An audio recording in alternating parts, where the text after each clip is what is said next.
curling is a global sport, and it's time it gets the coverage it needs. Make your curling club the next curling stadium.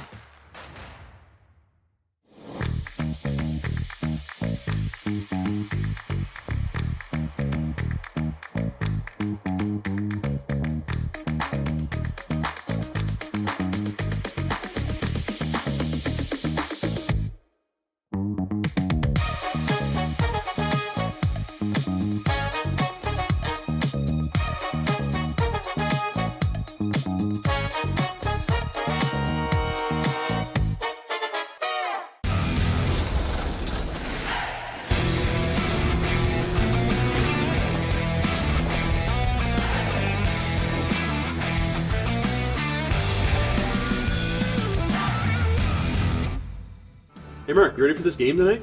Yeah, I'm excited, man. Cupsy, what are you doing over there? Don't worry, boys. Was just on AztecSafety.com, took a fire extinguisher safety course. Paul, I'm putting out the fires from now on. Woo!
Aztec Safety is #1 for online safety training.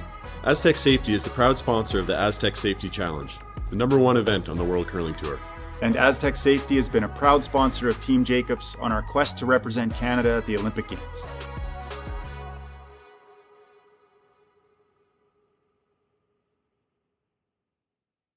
Us or if Good afternoon and welcome to draw number 6 here at the Tier 2 Championship with the Grand Slam of Curling. And we are excited today to be bringing you this again. My name's Jim Nix and I'm here with Sean Joyce. And we've got a very young team out of Saskatchewan, Sean, and a veteran team really out of Japan in this one. yeah, these this such a young team. I was telling you just before we went on air with Dylan Derksen's team. They did make it to the Tankard last year. They were probably a little bit of a surprise. Young junior team, still junior eligible, and will be playing in the junior provincials this year here in Saskatchewan. But they had a decent run in provincials last year, knocked off some of the best teams in the province. Weren't able to make the playoffs, but good experience for them, and they're a nice young team to watch. I wish we had mics on them. They're very entertaining. Yeah, you know what? With still a year of eligibility left for junior and whatnot, it's pretty impressive that they made it to the Tankard last year. I mean, they're playing in Saskatchewan, a province with a significantly good number of good teams. So kudos to them. And we'll see how they get along in this one. Some of them have a lot of junior eligibility left. Tyler Derksen the second, and when you see him, he looks like he could be 12. He is just he's tiny. He's not quite that young. But he ended up going as an alternate last year after the Tankard with, I believe, if I've got this right, with the team that qualified for the U18. So he's got a number of years left. Nice. So right now it looks like Maeda probably playing with 3, but we'll get that straight here. Or maybe not. Looks like, so the jackets are all almost the same sort of look to them. Yeah, this needs to be a rule with need home and aways. Yeah, we can't have everybody wearing the same red jacket. That just makes it really hard for the announcers. So Maeda does have hammer here in the first end, and we're just kind of getting going. We're only a couple rocks in, and it's been exciting so far. It's kind of a thrill to get to be able to do these games, and some really good teams. I mentioned yesterday, a lot of teams that are on the cusp of playing in the Grand Slams, the Tier 1 side, and some other teams that are just kind of working their way up toward that, like teams like this, Derksen squad and whatnot. So a lot of good teams here.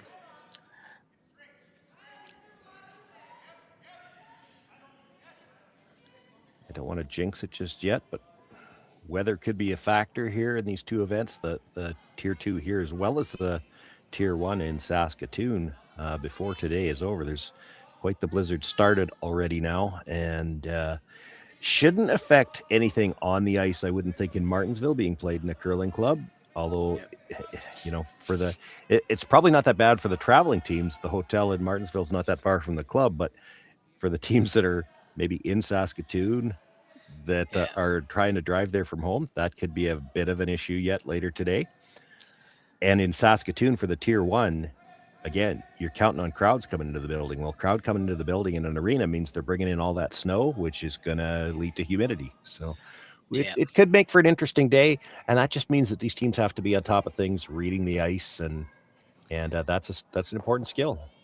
Yeah. And a pretty good handle early in this one. On this one, we've got a rock on the button and a walk frozen right to it. So pretty good start for these two teams.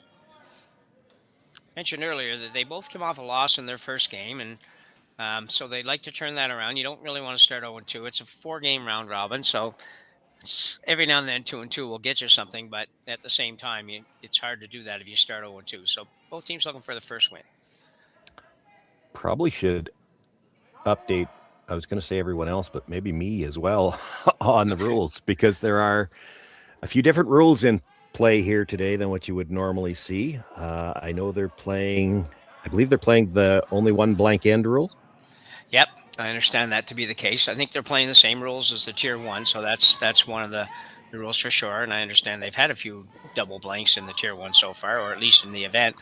Yeah, so that's certainly one rule. Blank a second end, you actually lose the hammer. You can only blank one per team.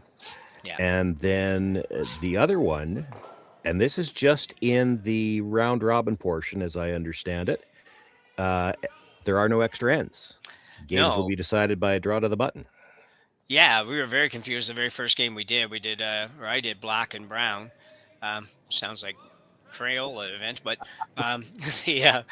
Anyway, when they finished, I don't think the players knew exactly what they were doing because we were calling to go to a extra end, and then I forget, maybe James come on said there's no extra end, it's just last shot draw and in the round robin. But then when we came back, they were doing a draw to the button. So yeah, so it will be decided by a draw to the button.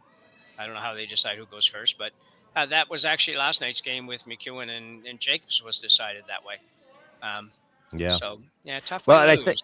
think that might have come out of the if everybody was watching the last Grand Slam, you will notice it went to a draw to the button for the championship, the very final game, and there were a number of people who weren't happy with that outcome, having a game that important decided by a single shot. So Yeah. they've decided to play extra ends, but just for the playoffs. And part of that, I think, comes down to, it's a scheduling thing to play extra ends for all these preliminary rounds. Like it can really mess with your draw because the ice has to be prepped between games for the next game, and a game scheduled for what time is the next draw here? It doesn't matter. Pick out a time. If a game is scheduled for a 3:00 start, well, that actually means the ice has to be ready for first practice by 2:30. Yeah. So you do have it. The draw schedule is fairly tight for the ice makers. Oh, absolutely. Yeah, for sure. It looks like a lot for the curlers, 4 Yeah. hours between draws, but that's Well, not as much time as it looks like when you got to factor in prepping No, the ice. exactly. And this event started Tuesday morning. So, I mean, it's like you can't start much earlier in the week. So you can't really afford to add a whole much more time to it. That's for sure. And the curlers are not going to be happy if all of a sudden say, well, we're going to scrape every second draw or something like that, right? Like you're doing a little fun spiel at home or something. But Yeah. anyway. So working our way through this first end here with just third stone to third stones. This will be Logan Sawicki. Third stone for Dylan Derksen.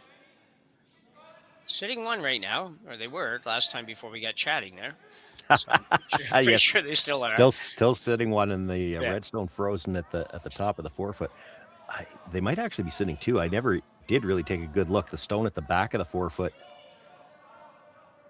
Who's got second shot?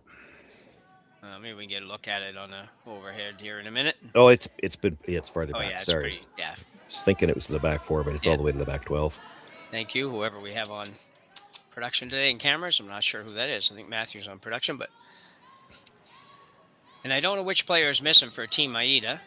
Yeah, it's tougher to figure out this week than most because our lineup doesn't show pictures either. So No. we've got the names. If they stand back to the camera and hold still, so that looks like that's Hiroki Maeda just through. That would make sense. Because I can see the H Maeda on his. But yeah. Chances are one Maeda is here, the other Maeda is here. Yeah, well, and Hiroki listed as the third. So if he's still throwing third, then Takumi is likely holding the broom. Yeah.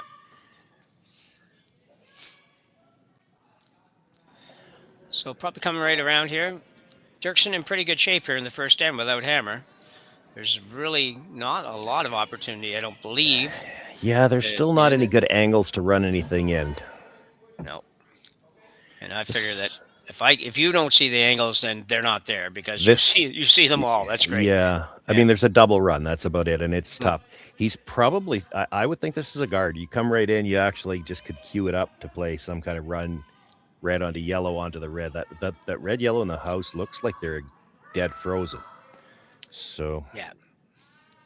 Yeah, sometimes people get a little anxious with this and they think they need to be tighter than they do. So, and they, like you say, it just creates a shot that never existed before. Yeah, so he is coming in.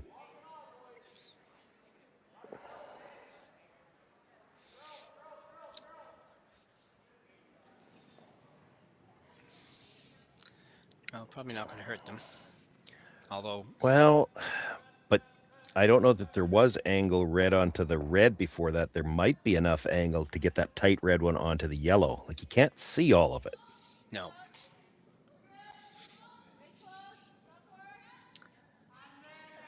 Or do you play the double peel? You could do that too. I mean, there's a lot of room between them. They're definitely looking at playing the hit on the short red now. Yeah.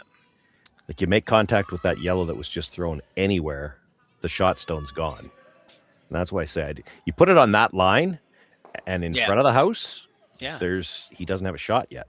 No, exactly. Even in the house, Sean, but just like on the O sort of thing there. Yeah, top 12 would be good.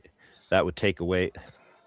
Like, it's just debatable. This is my first game, this event, so I haven't seen how much finish there is here. Yeah. It's just debatable if he could throw this with quiet weight anyway, because you got to get tight by the yellow. There's plenty of room to curl by the long red guard. The issue is you need to hit fairly close to the nose on the second one, and that tight yellow that's right in front of it, kind of choking off the angle. Yeah, it's what we found yesterday was that with any weight at all, it would run pretty straight, which is kind of traditional. And it had a lot of curl, but not as much curl maybe as we had expected coming in. But this is a nice weight here, but he's going to be on the guard. So that curled up a bit, but he only had backline weight probably at best. It's hard to judge from the angle we're at too. To me, it did not look like he got out to the broom. No. But he threw it safe. Like, you're either going to peel the guard. He didn't want to miss it on the wide side. Hitting that yellow tight one was never going to help him. Peeling the guard, he's still got a shot. Yeah.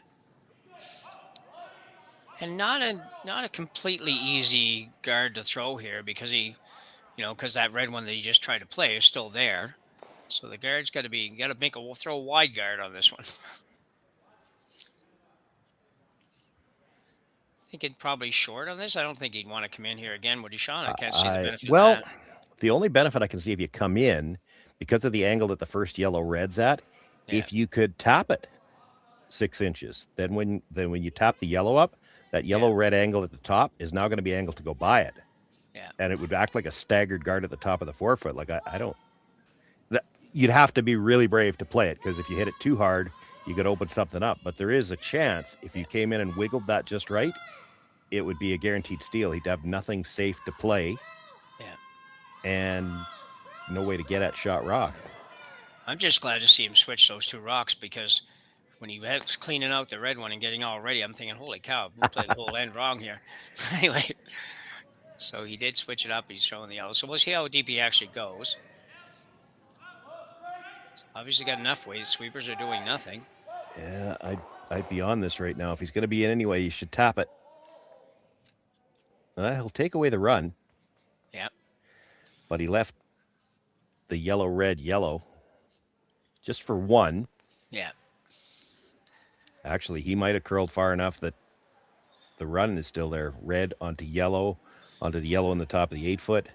Yeah. It's still only for one, though, because the red where it jams is not going to beat out that yellow at the back of the 8-foot.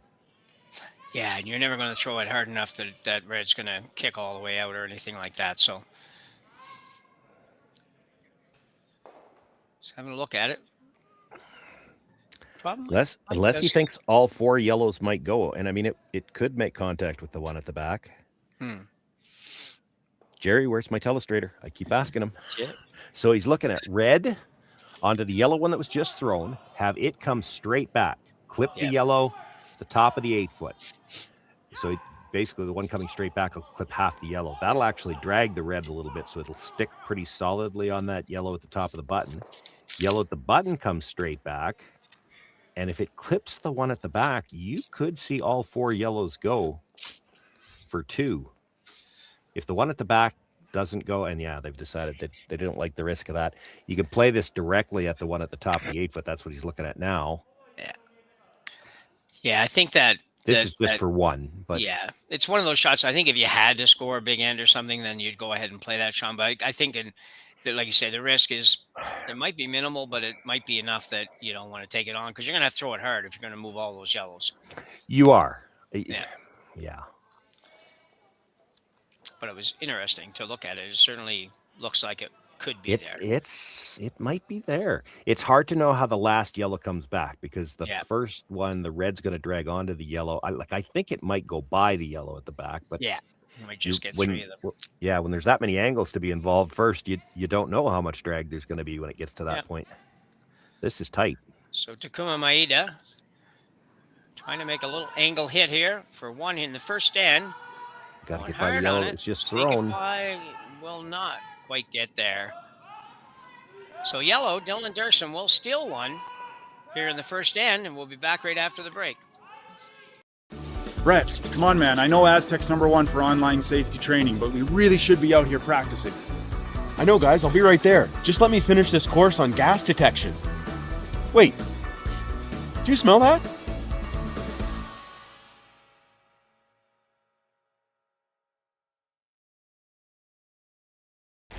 The 2025-2026 Grand Slam of Curling schedule is out, with big events happening all over Canada, like the Masters heading to London in September, the Tour Challenge from Nisku this October, the Canadian Open from Saskatoon in December, and the Players' Championship from Steinbeck coming in January. Early bird weekend and full event passes on sale now at gsoctickets.com. Let's rock!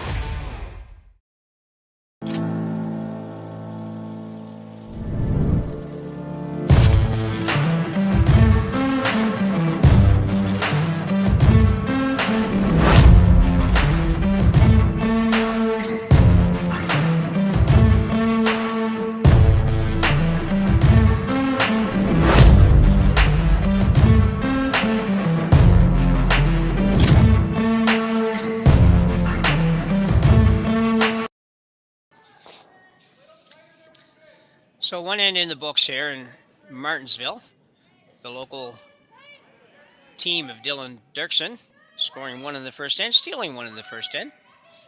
So it'll be a comfortable start for him. You're watching on Grant on the Curling Stadium Network. Pleased to have you along. For those that are in Saskatoon and area, we hope you manage to not have too much trouble with the storm coming in. I don't envy you a bit on that one, so it's still too early for that kind of weather. Down here, anyway.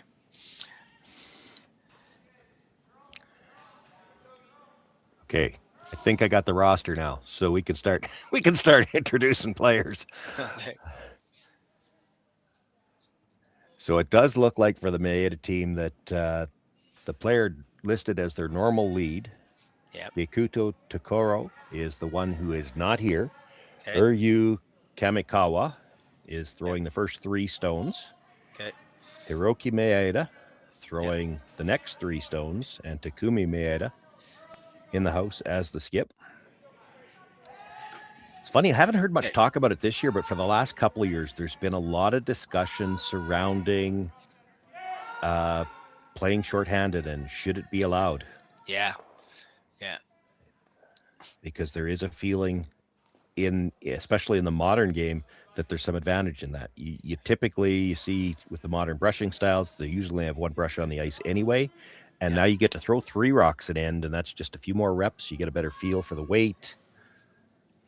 Yeah, and the physicality of all the players now is so good that it's not like you or I going out there and saying, okay, we're going to have to sweep all by ourselves for 7 games or something.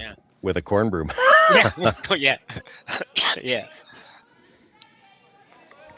For the Derksen team, this is Tyler Derksen throwing the second stones. The brush there was Gavin Martins. He is the lead.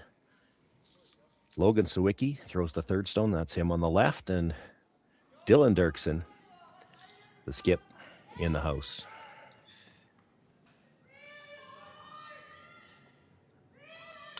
Things are quite opened up now with crashing on the guard. So everything looking good for Maeda right now. Yeah, very different looking end than the first end. So this is your Yua. I don't know how to say his name, but Kamikawa. We'll just go with that. Uryu, I would guess, but I'd have to look that up myself. This is where I give my normal disclaimer. Apologies for all of the names I mispronounce all weekend long. Yes, I looked up one yesterday, and it gave me a translation of the word strong, and I'm thinking, well, I'm not saying strong for that word that just translated, but that was not possible. So Dylan Derksen now facing 2, and he'll look to just play the hit here. Could roll, but not really. It's a long way to go, so.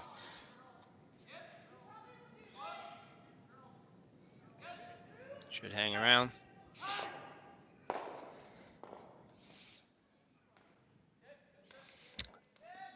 Okay, the pronunciation guide I looked up does indeed say Uriu. Okay. Ryu? Uriu, three Uriu. syllables. Okay. Well, Ryu. All right. This is Hiroki Maeda, so we don't have to worry about that right now. Unless you want to talk about the brushing. Yes. And he's been on this all the way down. Nose hit. Just stayed right there. How hard would you actually go with this to make a roll, or would you even, Sean? I wouldn't, because if you hit this on the nose, then for Maeda to get into the house off of it, he's got to roll towards the other one, and he can start to group them for you. You roll to the center, then he's going to roll back to the corner, and he'll keep them fairly even. Yeah, I would agree with that too. And looks like pretty much a nose hit here. That's fine. Your second shot, but that's fine. Maeda now has to make a decision. Like, if we hit that, we either have to roll to the middle or we're not in. If he draws, then you've left a yellow stone in a position where Derksen might be able to use it later. I'm a little surprised he's coming around the yellow one, to be honest. I thought he'd go to the corner again. Yeah, it looked like he was pretty much decided that before the rock even stopped. He saw where it was going to hit and said, well, we're coming around. And I thought he'd go to the corner. And you know, you can kind of think along with him. I get why he's afraid to go to the corner, because you come to the tee line on the corner, they chase with the freeze, and then both of those rocks are done. But you'd still rather play around your own wide corner guard, I think, than leave the short runner here. Yep. You don't want to be perfectly buried on this. Yeah. And you don't really want to be behind the tee line either. Kamikawa. Come right around. Dylan Derksen now going to play the freeze down to it, or thinking about it at least. Yeah, I mean, your choices are the run back or the freeze. The run back, if you miss it, three's in play. This could get you out of the end.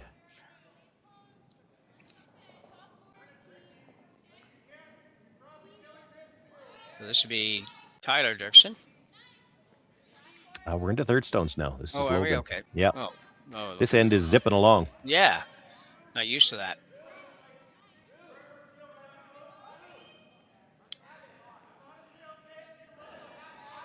Well, that was the other thing. I'm not aware of it. Are they using clocks out here? They are using clocks at the tier 1. Yeah, I believe they are, because, yeah. Yeah, there they are. Yeah. So that will, that'll be a factor in why this end is zipping along. There's no time to dawdle. No, not at all.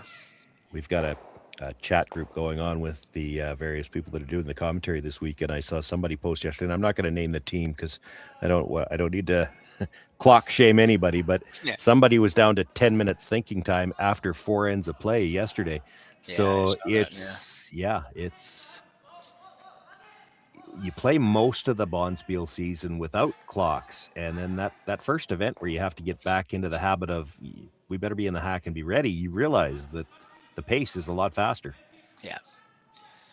It's a nice shot there by Maeda. Yeah, the yellow is shot rock, but the angle favors Maeda. For Derksen to go after it, there's a chance that he just pops the red in behind the corner guard. I think this is a draw shot, in my opinion. Yeah, the question is, where are you drawing? Are you corner freezing it, or is this a straight guard? No, I think I'm coming right on top of the red, like corner freeze it. He's talking about trying to move it out. The problem is, you move it out, you're still giving up 2 all day because you're going to leave a double. Yeah, and if you try to move it out and you don't get it out, then you're giving up 3. So I don't think that's a good one. This is a good choice, I think. Might have been the gesture he might have been making was, if we get the good corner freeze, we can move it out on the next one. Maybe that's what he was gesturing. Yeah. The problem is, to have the angle to get it out on the next one, you got to be on the thin side of a corner. Like, half might still touch the yellow. So you got to be frozen on about a third. Well, now you're freezing on a very small piece. And if you ever bump off, you leave a double. So this has got to be fairly precise. And that's not so much a comment for the thrower to be aware of. This is, once you get into that fine of a placement, it's on the brushers. Like, The communication here has to be good. Yeah. And we saw last weekend how often that was a problem. Yeah. On some of those freeze type shots. It doesn't matter on a stone like this how well you throw it. If you don't sweep it right, you can't make it. Yeah. Sometimes that means you don't touch it, but I mean, if you don't sweep it, if you don't sweep it right, you can't make the shot. No.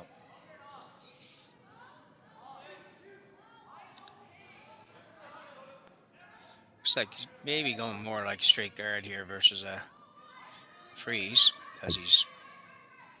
I don't hate the straight guard. No, but I don't, because the run back it's still your own that he's got to run back. Boy, with the amount of curl I've seen so far, I'm not sure he couldn't come direct at the shot stone. Yeah, me too. This seems like a much more difficult shot than you necessarily have to play here, but it is a short run.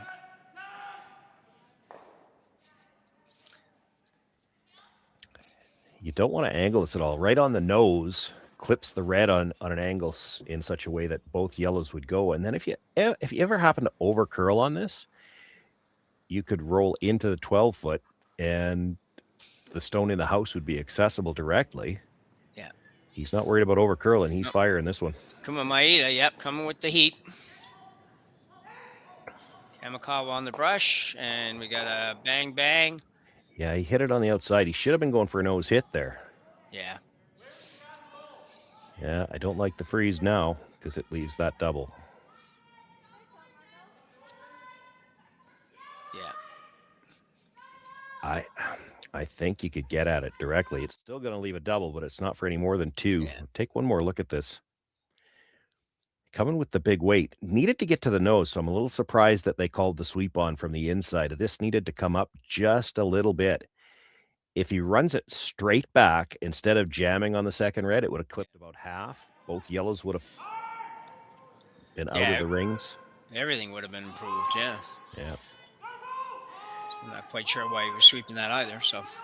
He could definitely get at the red directly. The problem with that is he's going to leave a double on the yellows, which would still be for 2, but I'm not seeing much else. If you could come through with quiet weight, get some finish, hit half a rock, and roll to the back of the 4-foot on the other side, at least you put some distance between the two of them. Yeah. With that broom, it looks like, what would you guess, Jim? You've seen some games. How much finish do you get with hack weight? Is that enough ice? Yep, that'll be enough ice, yep. Okay. I'm just looking at how much they were taking for draws, and I was wondering, is that hack or is that more than hack? Got to be clean. I mean, most of these teams are still throwing it a little bit like they're playing in arenas. They're popping it a little bit, but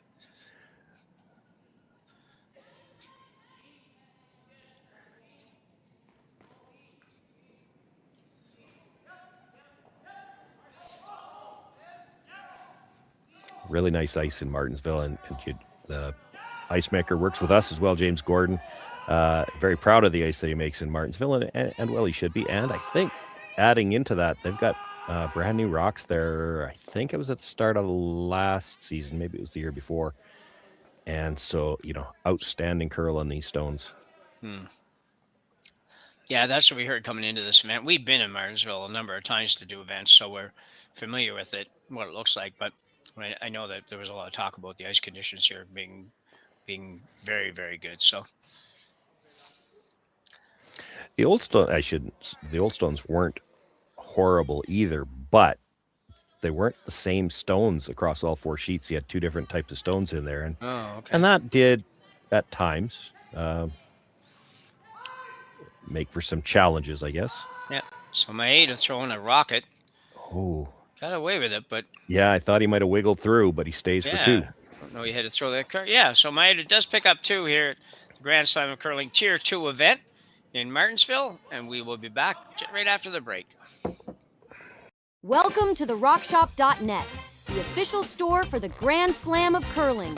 Whether you're looking for the best hats, stylish clothing, fun toys, or unique accessories, the Rock Shop has it all.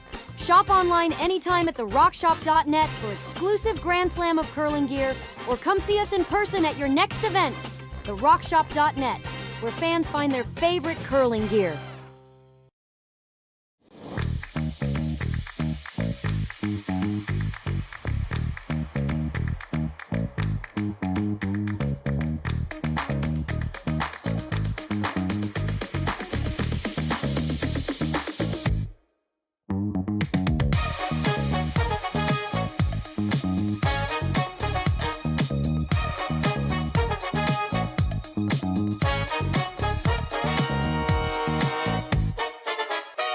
Developed over a decade in collaboration with the finest ice makers this side of the Atlantic, the Pebblehead PB5 is nothing short of a triumph of sophistication and craftsmanship.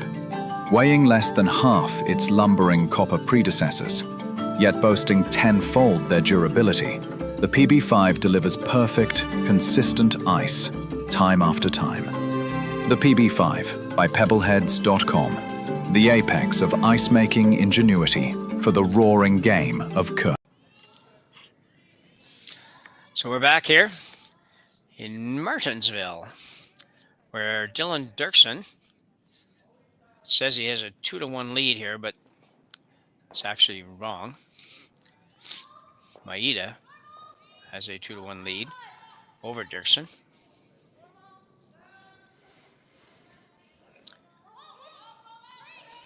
After a big deuce in the last end, he threw a rocket, Sean. Yeah, managed to make the double. I mean, you and I were talking a bit in the break. I'm not sure that he needed to throw that much weight. They were straight across and not that much distance between the two of them. He did wiggle through a little bit, but that's the danger when you get a double like that. If you hit the first one very thin, you could wiggle right through the back. Yeah, nice to have the ability to throw that weight, but doesn't mean it always is the right weight to throw. But well, he threw the Jim. He threw the big weight on the first one too, and I just wondered. Now, I'm not that familiar with this particular team, but when you see him throw a couple of shots like that with the big weight, you wonder if that's not a shot that they fall back on a lot. And if that's the case, we might see some rocks in play here and them trying to set up some angles because they know they've got that in their repertoire, right? Yeah. Yeah, he certainly throws it very smoothly. It doesn't look like it's a challenge for him to throw it. So, yeah, and the teams that know they can throw that, they'll set up angle after angle in the house, knowing that it just takes one good shot to blow everything up. Yeah. So Dylan Derksen now got the corner up. Going to try to set up the box. Not quite going to make it around the corner. It's a little light. Interesting where it stopped, though. That makes it really tough. Not that you can do it yet. This is still just the fifth stone of the end. You can't play the peel on the corner guards now, but if Maeda decided he ever wanted to clean up the corner, look at where that looks like it's going. It looks like it's headed towards that red shot stone. So it's going to force him to play aggressively towards the middle, try to keep the steel alive. And that just means we're going to see more rocks in play likely here in this third end. Yep.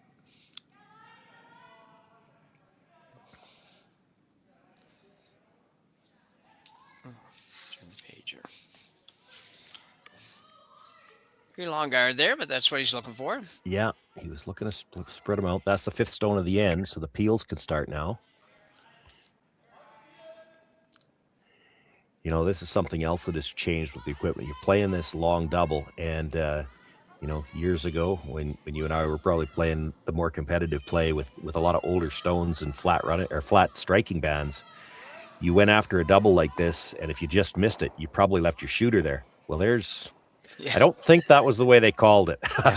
No, definitely not the way they called it. No, does illustrate what I said about that angle. You make contact with the double peel, and I know. Think I didn't expect you'd get to demonstrate that quite that way, but when you mentioned it, I was obviously looking at that as well, and I thought, holy cow, I don't know if they'll ever get out there, but it'll be interesting if they do. But they got there in another way, so. I did see, and we don't have mics on them, and I don't know for sure what he said, but I would be pretty sure that what I just saw was Dylan Derksen turned to Takumi Maeda and said, sorry. Yeah. It's not all bad news for Maeda either, because this stone is now just about fully open and the corner's open as well. So all the play is going to be in the middle now.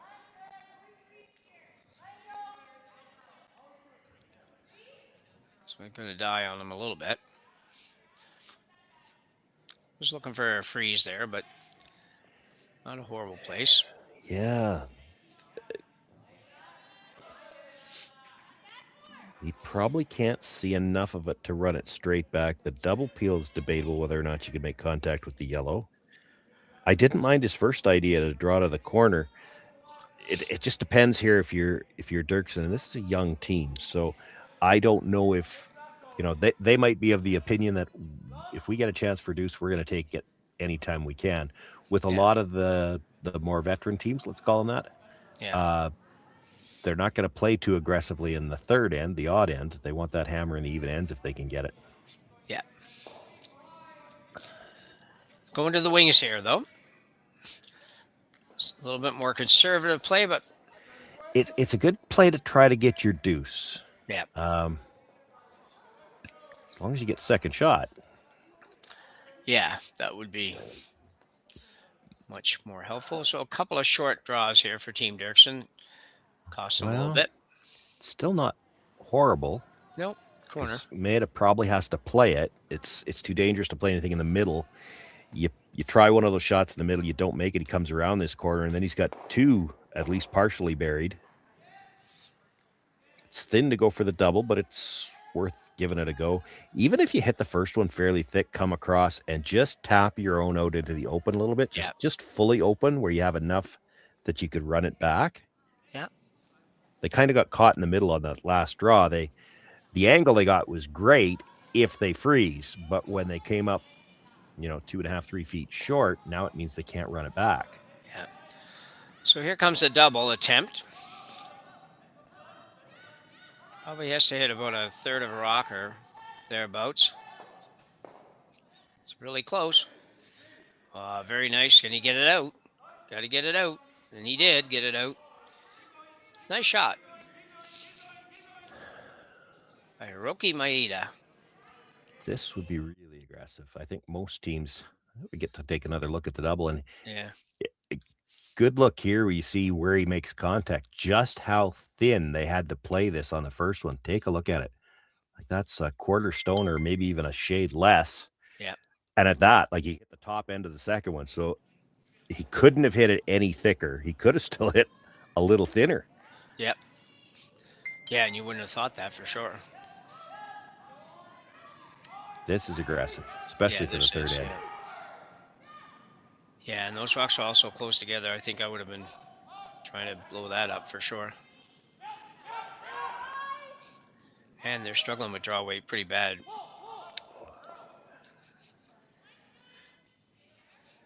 So, good situation for Maeda for sure. Yeah, that's essentially 3 guards staggered. The one in the 8 foot's fully open, but you come around that 3 staggered stones. Everybody wants to throw the other color today. Yeah, weird. Yeah. Yeah, and they don't even see this thing that we got up on the screen here. So. Well, and I don't even understand. Like, they're all wearing red jerseys. Everybody should want us to throw the red stones today. Yeah. So Takumi Maeda now with his second of 3. Reminder, they only have 3 players, so the two players in the front throw 3 apiece, and then the skip throws 2 by rule. It's not a choice.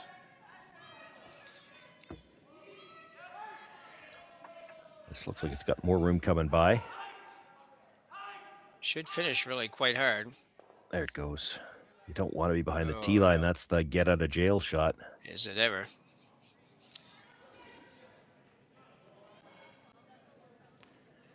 I'm not going to say get out of jail free because you still got to get there. But yeah.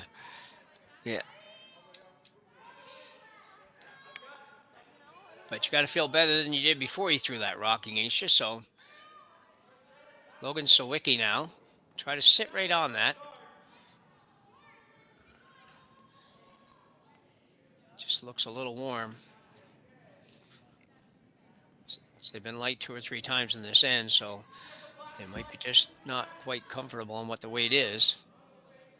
Sweepers are sure not looking like they want to sweep it at all, but getting in here a little bit now. Line looks really good. Yeah. I'd have been bringing that back. Well, you know what? I hate to see sweepers do that, and especially kids. It's like, guys, like, that's not through the house. I mean, you guys are going to be good enough to know that that's not the case. You got to stay with the rock. Like, what's the point of not being there? Anyway. Well, I think part of it is they don't want to be behind the tee line and let them freeze again, but there's 4 red rocks in the house right now, and there is a bit of an angle slash available there. That's the thing. I think given the number of stones that are already in there, you almost have to come to the back one and make sure that he can't get the yellow one out. Yeah, I agree.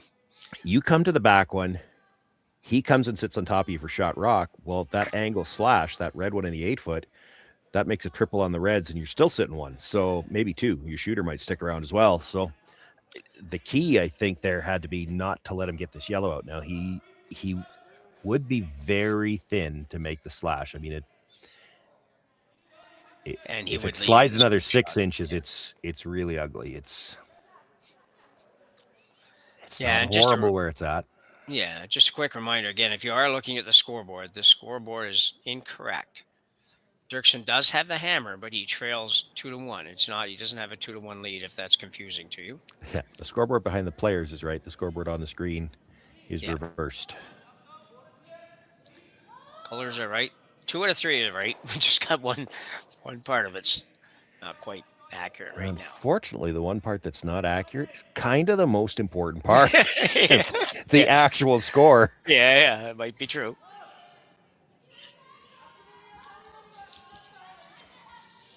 I had a running joke last week. It was whatever went wrong, we blamed Connor. Connor Sims was on production for a lot of my games last week. Yeah. He's not on production for us today, but I'm still tempted to say, this is Connor's. Blame him anyway. It's Connor's fault. We'll throw him under the bus. Yeah. And then we wait to find out how long it takes before he hears that I did that. Somebody heard us because it's fixed now. Yeah. So Takumi Maeda now. Yeah, he is going to play the little slash. Yeah.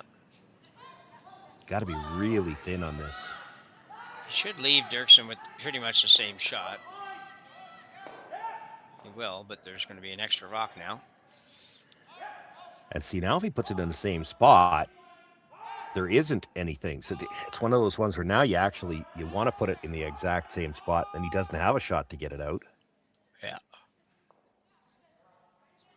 So Dylan Derksen facing 4, but an opportunity here with the positioning of the stones to still maybe even grab a skip's deuce here if he can get this first one real good.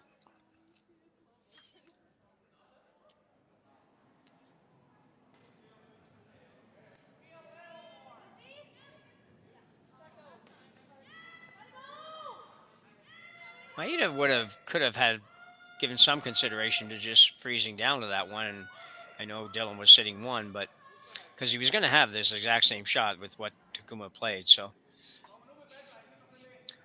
here it comes anyways, out turn.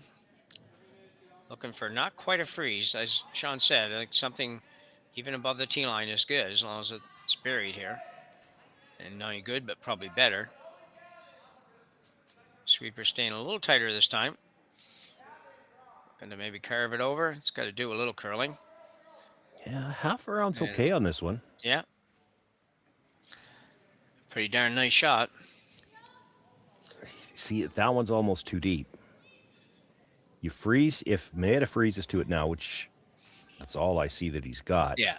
You don't have a lot of room left to try to score 2. You'd have to throw the wide in turn, I guess. Although if you get to the very back red one, you're probably second shot. Like, he's not going to get a piece of the button if he freezes. No. That's why actually Hiroki Maeda is looking at, do we play the freeze? Like if you freeze to your back one yourself, yeah, there might not be a shot for 2. Yeah, good thinking, yep. You sure can't be on the outside of it, though. No. But they are going to play the shot that I think most people would opt for here, just to freeze here and leave the shot that Sean mentions is definitely there. But yeah, I'm not sure that wasn't the better call. You have to make it. I mean, here's the other thing: we're third end of the second game. Are you sure you know the line to get there? Because if you don't get there, you're leaving him essentially the same shot he just threw for 2.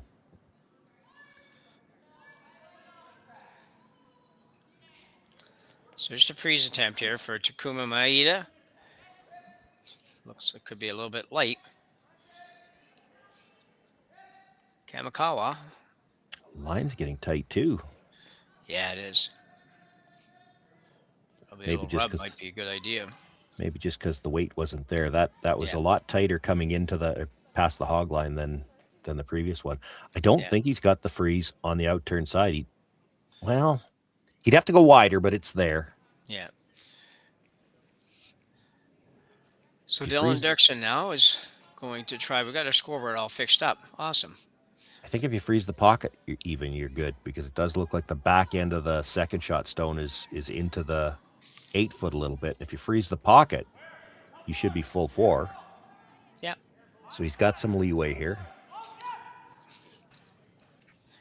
So a chance for 2 for Dylan Derksen. Made a very good shot on his first one to set this up.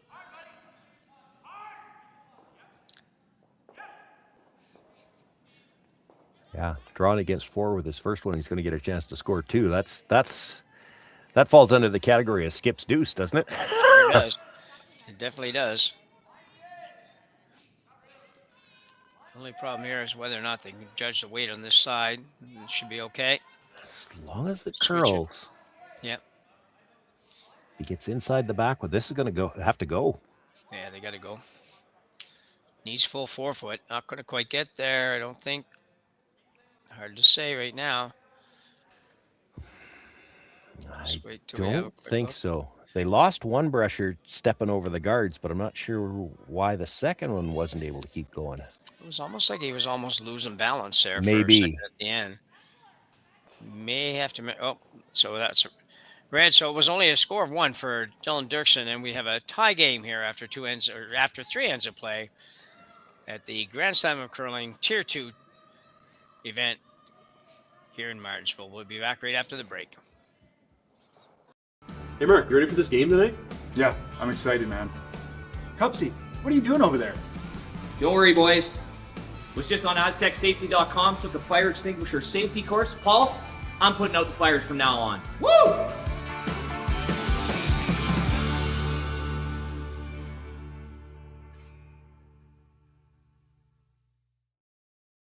Welcome to the RockShop.net, the official store for the Grand Slam of Curling.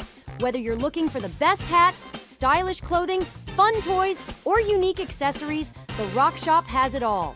Shop online anytime at therockshop.net for exclusive Grand Slam of Curling gear, or come see us in person at your next event. Therockshop.net, where fans find their favorite curling gear.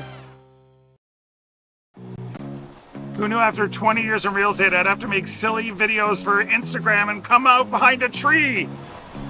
Stu, we need to do this stuff. Why can't I just door knock into open houses like I did in the old days? That doesn't work anymore. Okay, so it's because I'm sitting here behind a tree. Come use us for real estate.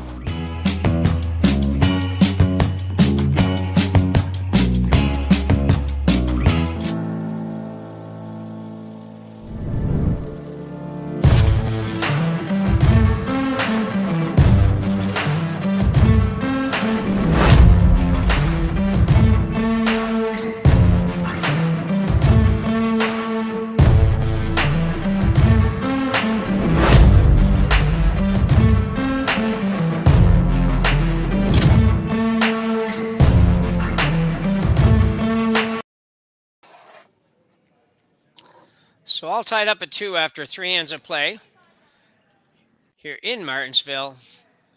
We are, as I said, here for the Grand Slam of Curling Tier 2 event as part of the Canadian Open,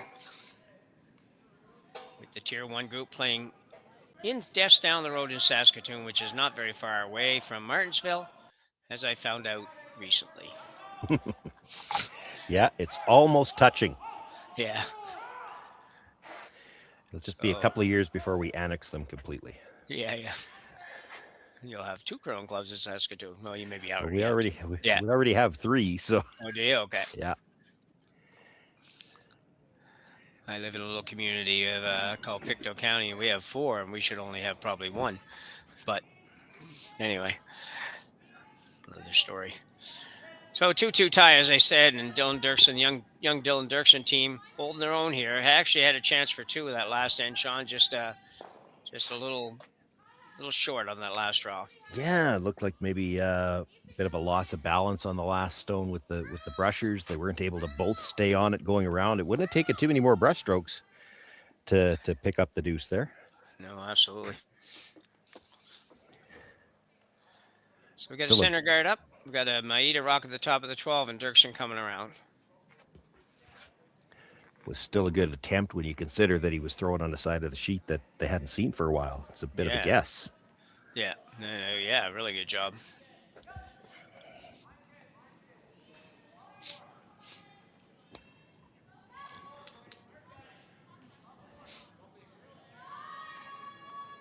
Just looking nice.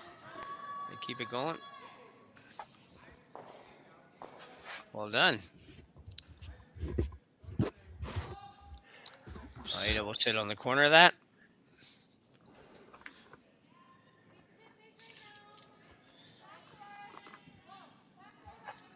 Or try to at least. Yeah. Good field here for the Grand Slam of Curling Tier 2, and it's much as last week. Last week, we also had a great field for the event. Yeah, an event last weekend, Swift Current, just a few hours away, and a number of these international teams decided to, well, if we're going to go to Saskatchewan for one, it's nice to have the tune-up the week before that was close. Yeah. There's that dreaded bounce off that we keep seeing so much the last couple of weeks. So chance for Derksen to put a little extra heat on here. I like the way he handles himself in the house, Dylan Derksen. I don't know if I've seen them play before, but everything seems very controlled and all of that. Yeah, no, they're not scared of anybody. We, again, as I mentioned off the start, we saw them a little bit last year at the Tankard. They were a young team qualifying. They still got junior eligibility yet this year, but and they were at the last chance qualifier just last weekend in Humboldt, trying to get into the Tankard again. Not able to get there this weekend, but I think the experience is still good for them. Yeah. So probably going to be in a double attempt here, which will be about 100 miles an hour.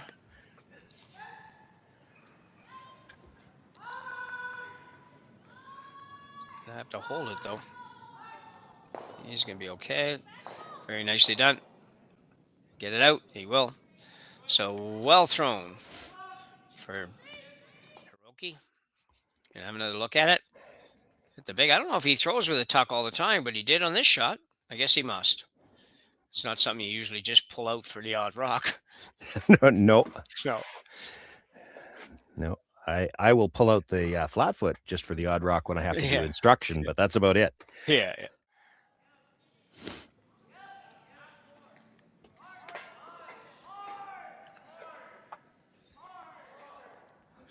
Looking to freeze in here. So it's going to crash on whatever. I don't think it's not got the line, not got the weight. So in some trouble now for Team Derksen. Maeda with a chance to sit 3.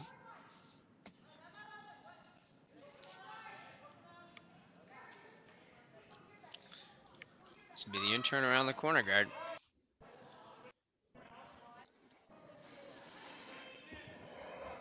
It's kind of interesting that somebody with a Japan would end up coming out with a tuck delivery. It's, most of these people are going to be, most of the Asians and Europeans that we see all the time throw pretty standard type delivery, so you wouldn't normally see too much of that, but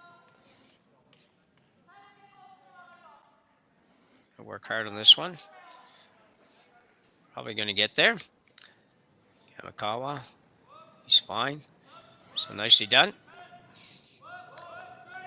Can't have 2 more opposite shots than that from a rocket to a draw, so Derksen's got to figure this out here.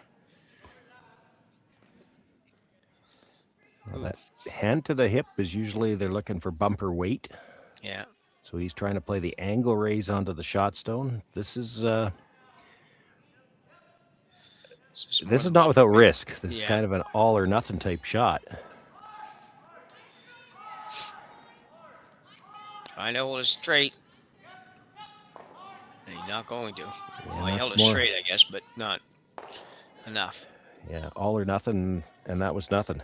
What'd you like there? Were you thinking maybe run the front yellow one? Yeah, your choices are getting limited now. We are late in the end. Yeah. You run the front one. If you can make the double, you're still holding them to 2. You're in trouble no matter what. Yeah. But if you're tapping that, boy, draw tap wouldn't have been horrible. I still like the run. I think the run is the first choice. If you don't make the run, at least you open it up. Yeah. It's a short run. I think you expect most teams, even at a young junior team, and they're pretty good at these hits. You'd expect them to make contact with the one in the 12 foot. Yeah, for sure. Yeah. So Hiroki's going to come down and talk to Takuma about what they want to do here.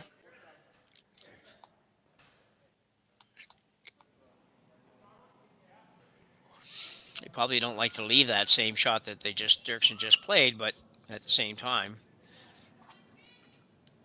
protect everything.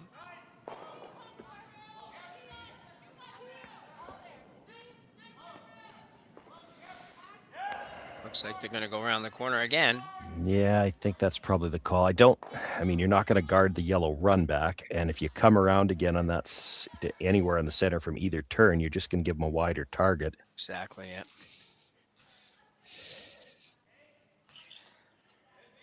So building a monster end here is Team Maeda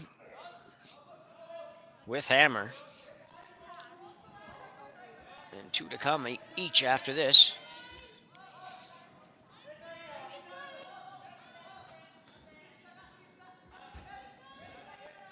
This is the same shot he just threw, so expect it to be really close. Trying to go by the top one, I think, now. Yeah, you bounce off. You could give him a shot. Yeah, he almost did. It was almost disaster that way. Well, he's still got a hit and roll on that to the back of the forefoot. Yeah, I agree.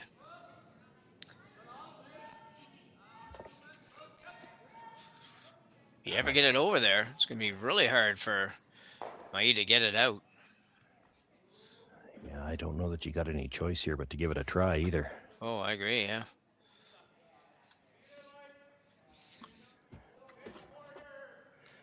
So Dylan Derksen in a heap of trouble here.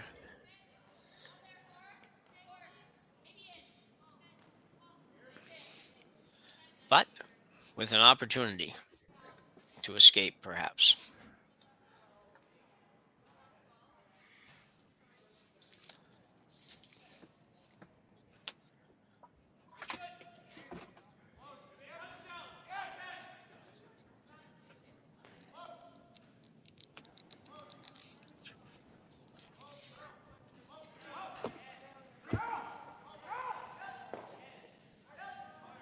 Indicated it's a little down. It did look a little down to me coming out, so I don't know if he'll get enough of a roll off of that.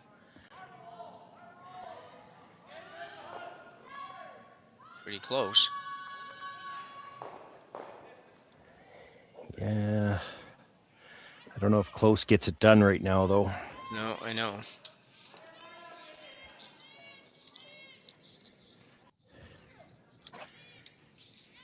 Fortunate, actually, they didn't leave room for Maeda to roll underneath. Mind you, he might prefer to go to the wide side anyway here. Yeah. Yeah, I think he's got to be serious about. I don't know why you. I don't think I would try to go that way. I get it if you thought you could roll well past the guard and out into the open and let him hit a stone at the back of the 8-foot, which isn't going to get him much, but that's not a gimme either. He doesn't have a ton of room by the red stone at the top of the 12-foot. The only good thing, I guess, is that if he nose hits this, there's not a lot that Derksen can do about anything. Although I would have thought he was just trying to roll back behind the corner myself. Well, if he noses it, I think if it's me, I'm freezing and take away as much of the end as I can. Yeah. Because I don't think you can get underneath if he noses this. Ooh. Well, that's pretty good. Yeah, it is. I wasn't sure you could do that. I didn't think he'd try it. Let me put it that way. Well, this could be the game ender shot here if he plays this. Or could be put himself in a great position. You still got the freeze to probably hold him to 2. Yeah. Because it's hard to get a third one in there if you make a decent freeze. Yeah. I'm certainly leaning towards the draw for sure, no question. It's just, this shot's just, I think, too risky. The game is over if you don't make this. Well, you could make this and still give up 3, because if you don't stick it in behind there, it's still an open hit for 3.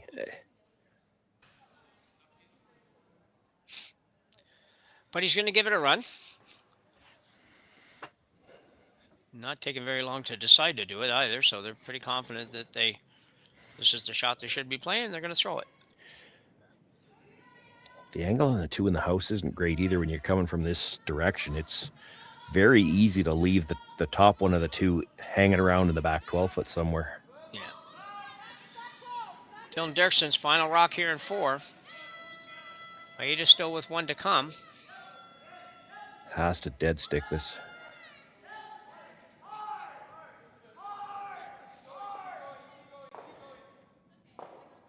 That's pretty darn nice. Yeah. Didn't get either of them out, though. No. And you can still see a sliver.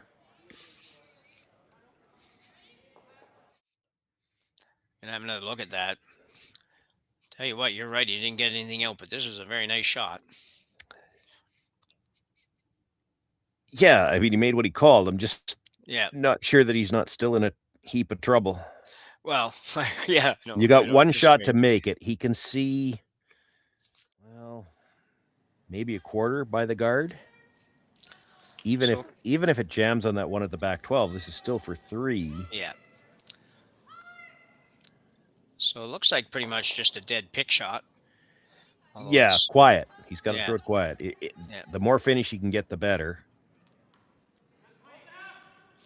So Takumi Maeda for somewhere between a 1 and a 4 on this shot. Maybe even 5, but probably not 5.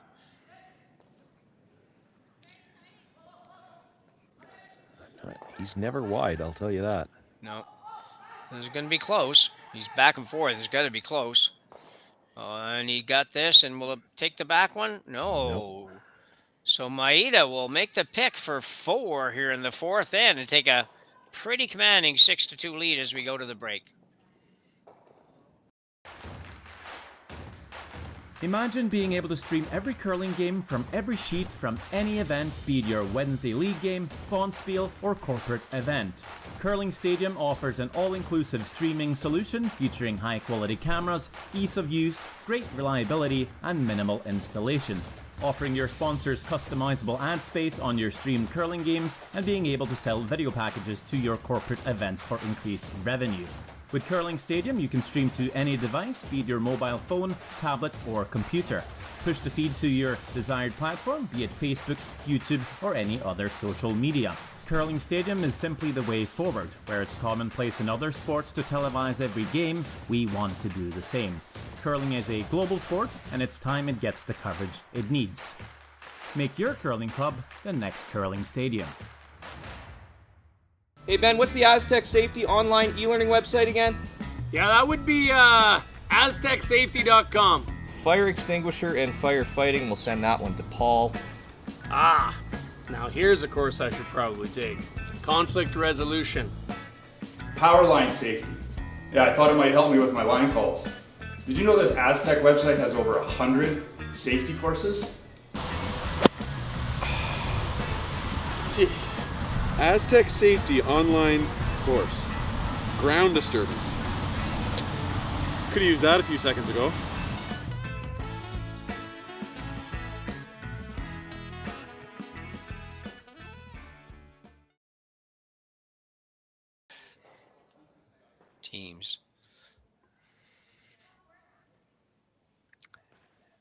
Teams have the option here at the Tier 2, and I think they're doing it in the Tier 1 as well, where they have a 4th end break. So still in the break here.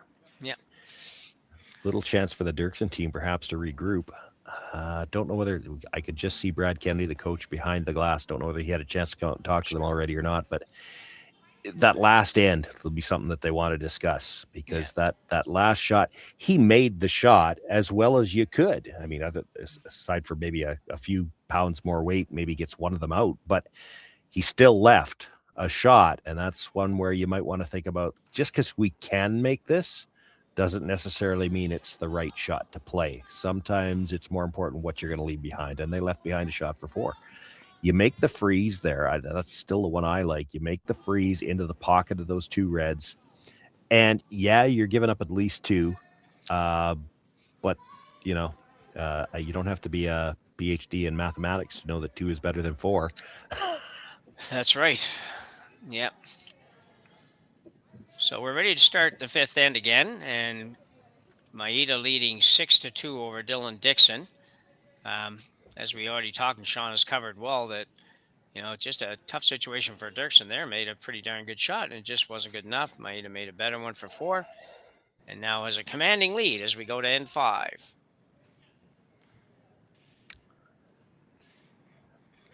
The other thing we were reminded during the break, we hadn't made mention of this yet, the Derksen team, they had a good run last year, juniors and as well at the Tankard.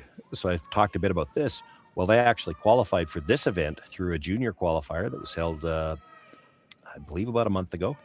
And that was held here in Martensville as well. So it's pretty cool that they make a spot available to a junior team for this event, so.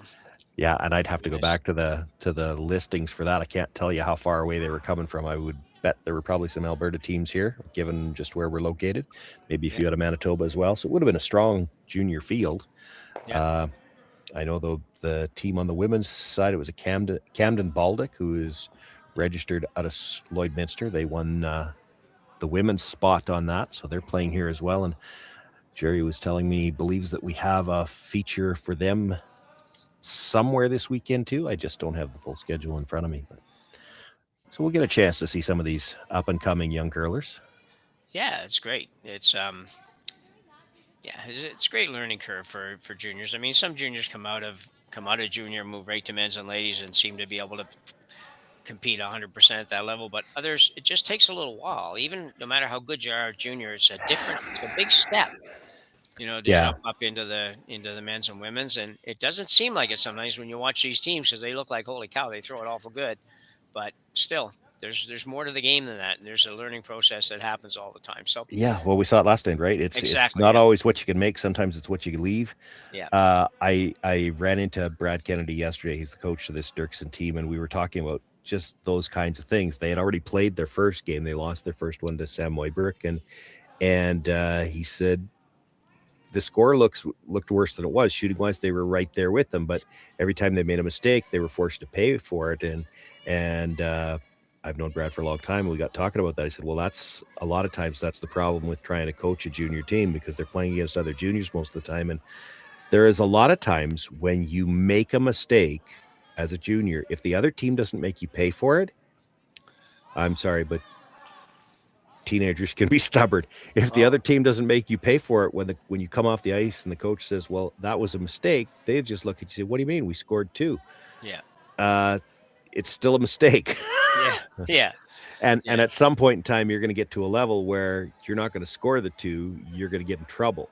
And that's usually the adjustment that the good junior teams have to make coming out of junior and into the open play, where shots you maybe didn't realize were a mistake, now you're forced to pay for them. And technically they're right there. They could make all the shots, but you have to recognize that, we're not sweeping this shot to an area. It's got to be right on the spot. Yeah.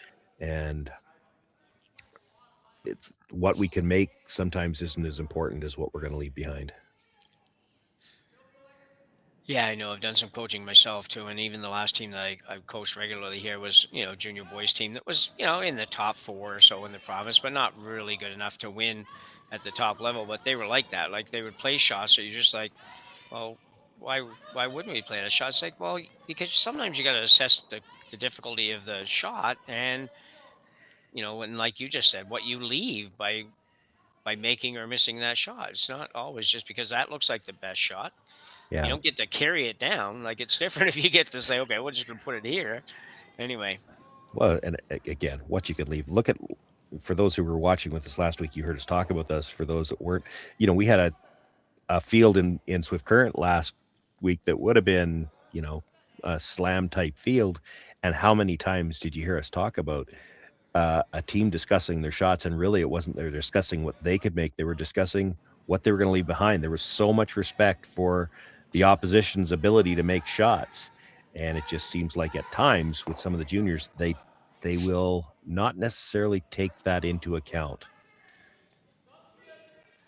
Well, I'll tell you what, that was pretty near perfect. That shot made the peel on the corner, took the one that was biting the rings and rolled to the center guard. It's awfully greedy. Well, I know. Yeah, I know. I'm just impressed they could throw it that hard and get that result. So Derksen scrambling a little bit here, trying to figure out a way to manufacture a 2. Going to have to do it around the middle now. They need this freeze.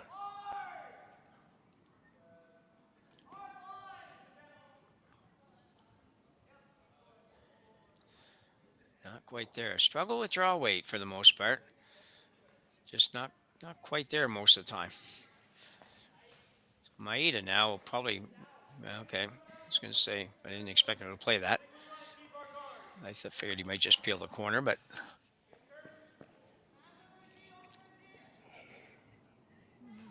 Yeah, maybe thinking he can get the double peel and carry through here. Maybe, yep. They do throw the big weight pretty well. Do. Yep. Hiroki Maeda. It's that, just what you called Sean, basically. Maybe a little different at the end of it, but that's fine. You're fine with that. You don't mind jiggling those rocks around. There's nothing to really hide behind now. That's the key to that shot. Yeah. You can have one more look at it. You can see the weight that Hiroki throws there. I'm not timing it, but can almost count it.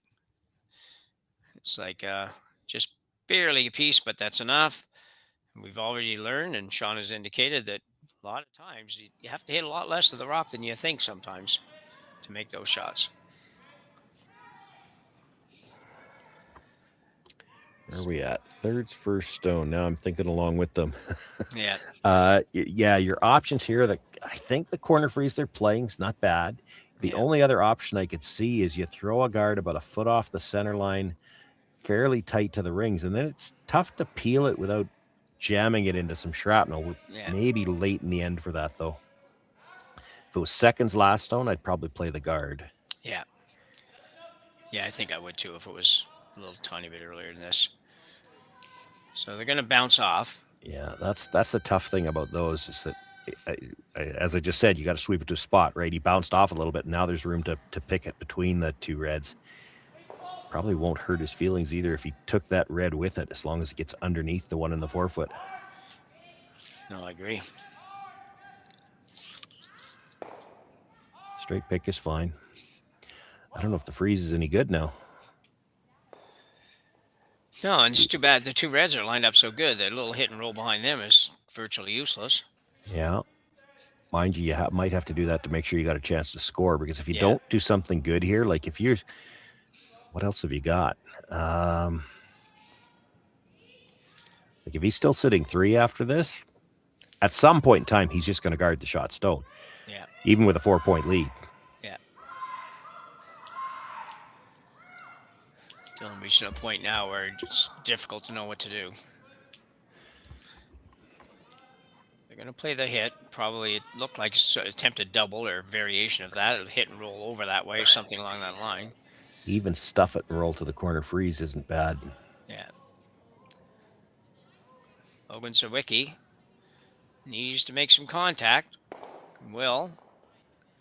Get 3 of them? And no. Not quite. He almost could have got back to the blank. As it is, he's guaranteed there's no chance of a blank now, because he left that just thin sliver biter in behind that long yellow corner guard. This is close to bailing out all kinds of trouble here. It was. He got 2. I thought for a minute he had 3. Down sweepers drop off. He got those 2. This one looked like it should have been enough to get out, but not quite. All you can do is talk to it, because it's still well in front of the tee line. Yeah, and they're like teenagers. They really listen, those rocks. Junior curlers. Yeah, junior curlers, yeah.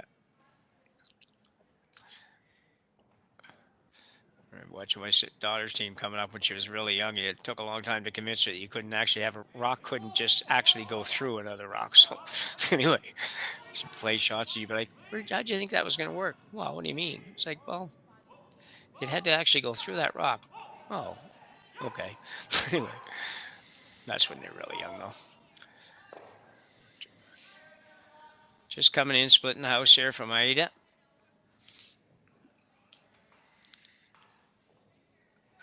Not going to get there. That's actually not a great shot.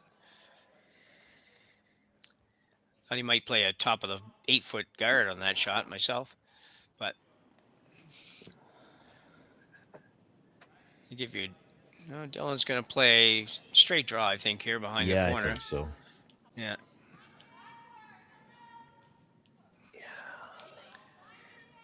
And he may or may not have a shot. Yeah, why do you not play the hit and roll? Hit and roll's tougher to get dead buried. Yeah. So, there's nothing wrong with this. He's banking on having some kind of shot for 2 if he can get this buried, and it's kind of scoreboard dictated. You really can't afford to get forced here. The hit and roll would have to be perfect, and that's so hard to do. Yeah. So Dylan Derksen playing the intern come around.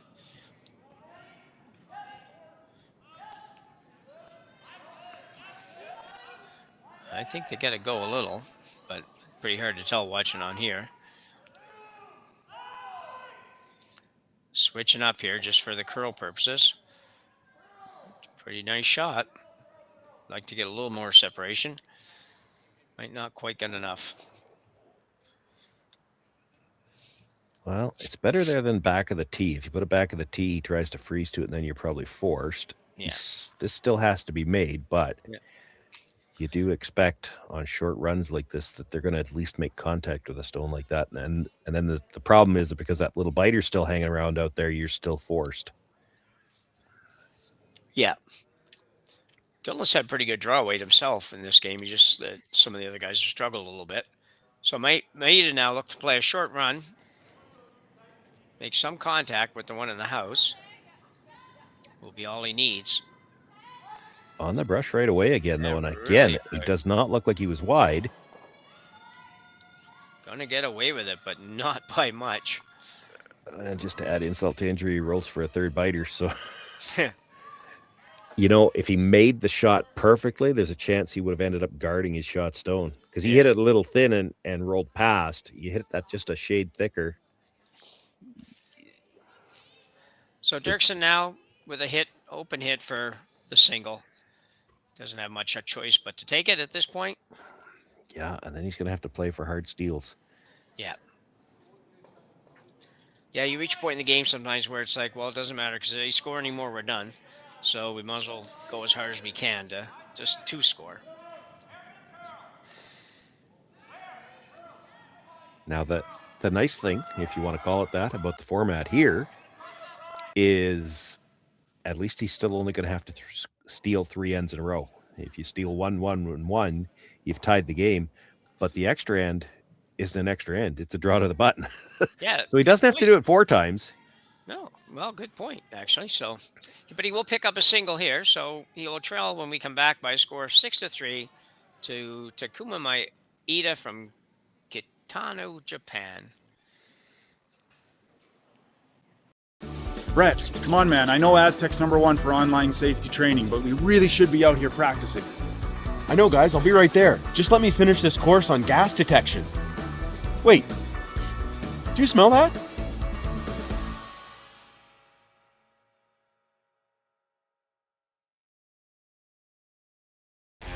The 2025-2026 Grand Slam of Curling schedule is out, with big events happening all over Canada, like the Masters heading to London in September, the Tour Challenge from Nisku this October, the Canadian Open from Saskatoon in December, and the Players' Championship from Steinbeck coming in January. Early bird weekend and full event passes on sale now at gsoctickets.com. Let's rock!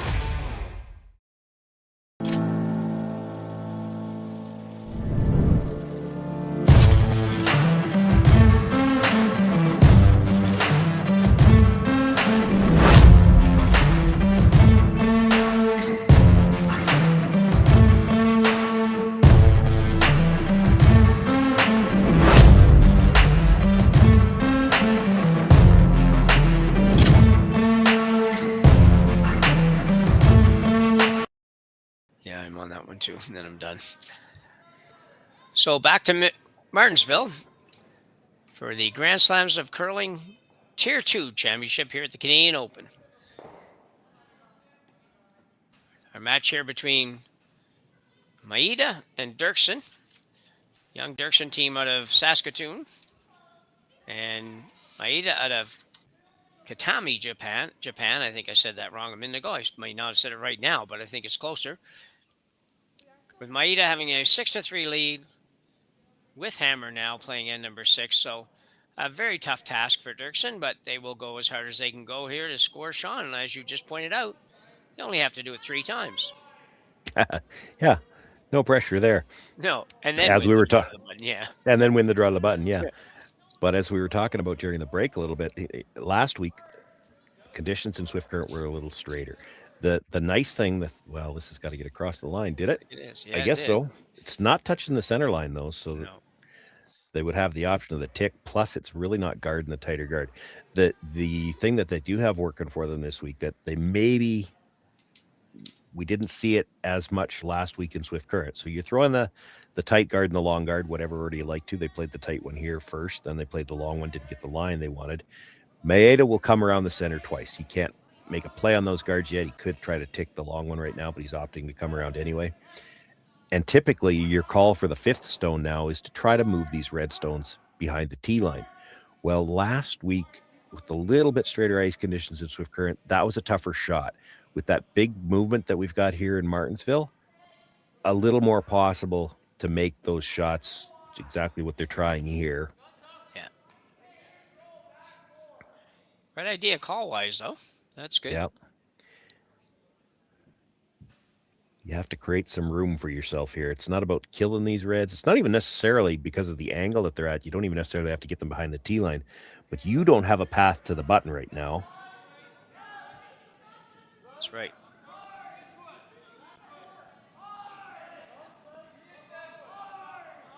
Got to get by and got to get there. Got by. Going to get there, but not going to maybe do quite as much as they would like to have seen. But could be usable. There's a case to be made here for just peeling the tight guard. Yeah. I don't think that'll exist for these guys, though.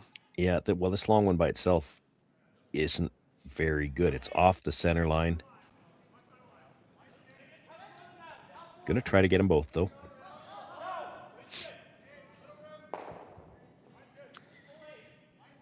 Didn't work well. Just got the high one. Yeah. Well, and here's the thing. So you're going to throw the high guard for a bit. You're going to make them try to throw peels. Because you didn't move those stones very much on that first tap attempt, you're going to have to make a play in the house earlier than you would have otherwise. Because you still don't have a way to get shot rock on your next throw into the house.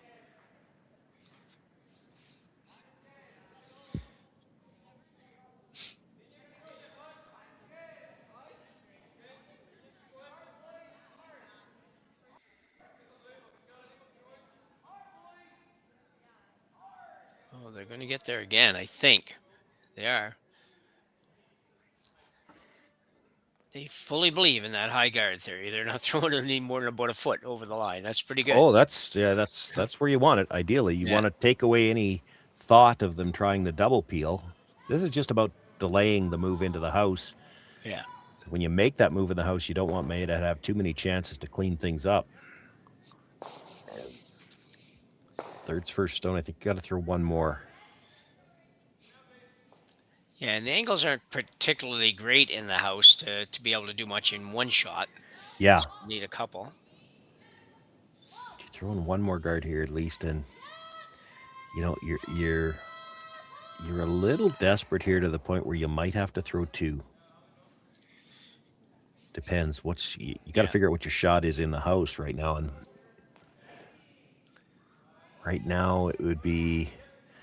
Can you tap the yellow enough to get just to the shot rock and move it behind the tee line? Maybe. Yeah, have to see it again at home. This one comes in a little deeper. A lot closer together than they'd like that one. He's going to try the double peel now. Yeah. See which way he's going to take this.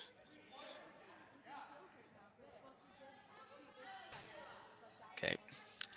So looking to come across the top, hit on the opposite side of the center here in this one so that he doesn't run it right back into the yellow in the house.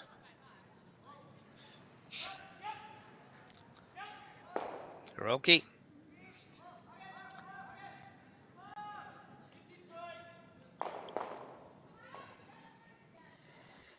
Well, left a bit of a guard, but got rid of the two on the center line. Dylan now looking, it looks like he's thinking he needs to throw another one. Mm-hmm. Might not have to, actually. I don't know. Sean, what do you think? I'm looking at the options too. What do they got left for time? My first thought is this might be the time to call a timeout and talk about this, but he can guard. They're going to peel it, and then you have to know what your two shots are in the house. That's the thing. Yeah. If you're going to guard and let him peel, you have to know how you're getting to shot rock with two more. If you're playing into the house, I think you're tapping yellow onto the high red and then trying to tap the two reds to a pocket and stay lined up to be in front of it, so that when they hit a yellow, something's going into the pocket. Yeah. But in theory, you could wait for the next shot to do that too. Yeah. I'm not sure what they settled on here, but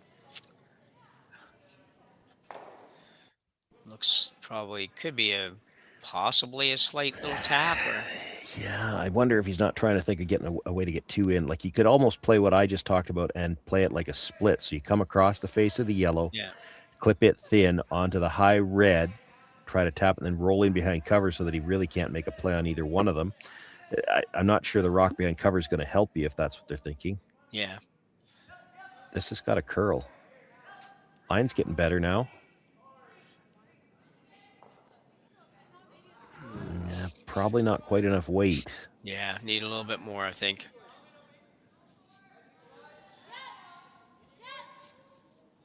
So Maeda might go ahead and whack it anyway. He'll lose a rock or two, but yeah, I mean, with the weight they can throw, it's hard to know the second yellow because it's fairly thin on that red. Like, they might all fly here, or it could go over the top of the shot stone.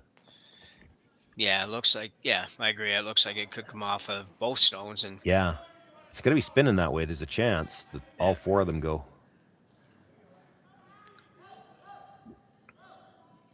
and hit a little thicker than he wanted to, I think. But, well, interesting result. Wasn't now quite you what I got to was thinking. freeze. Yeah.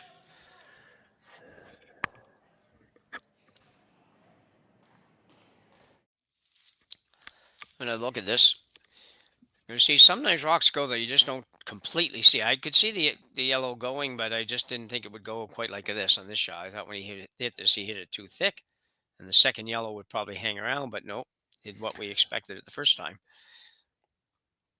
Hits it a little bit thinner probably. That one probably goes right out, I think. Yeah, well, and more importantly is, I don't really think you wanted to leave the shooter right there. No. Had everything gone, he was coming around this redstone at the top of the 12-foot. Yeah.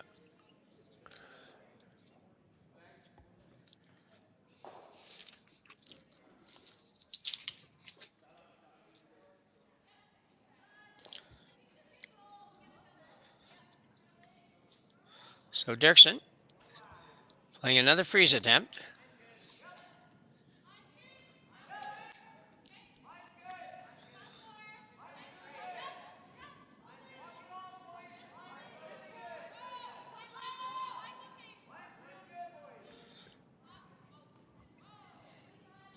Guys are working pretty hard. Gonna get there, and he will. Get there for shot rock. Yeah, didn't get down to the freeze, and there's probably a piece sticking out to just pick it. I don't think he can see enough to take his own with it.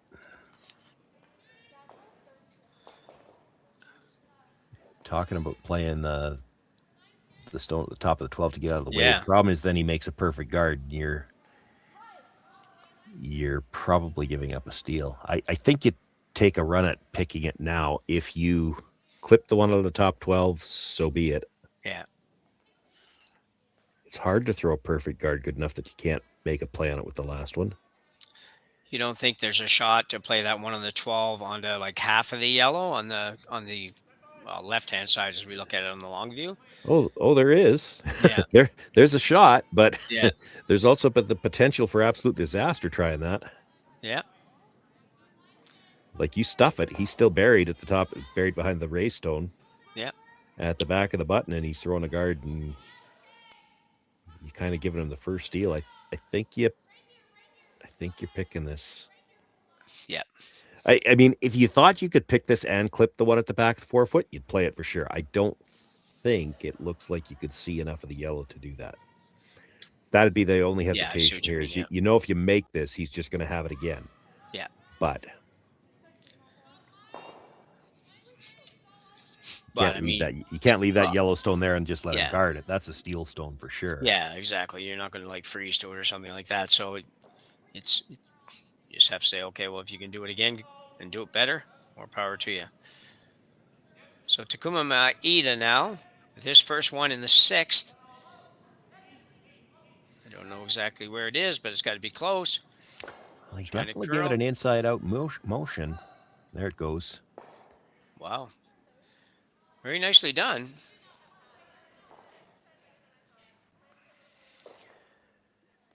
Okay, so if you're... Have one more look at this, Sean. Yeah, and you can see with that in-out motion, it's still backing away from the center line, backing away. He's got that nice quiet weight, though, and there is good finish here at Martensville. So, you know, at some point in time, it straightens out, and there starts to move closer to center again. Catches plenty of it to get out of the rings. So if you're Dylan Derksen now, the line he had on the last one was just perfect. You could come back, like if you absolutely circle this on the button, so you're half in front of the tee line, half behind the tee line, I don't think he can get down to your stone, move it enough. Like if he jams it on the back red, I think you're still shot rock. Yeah.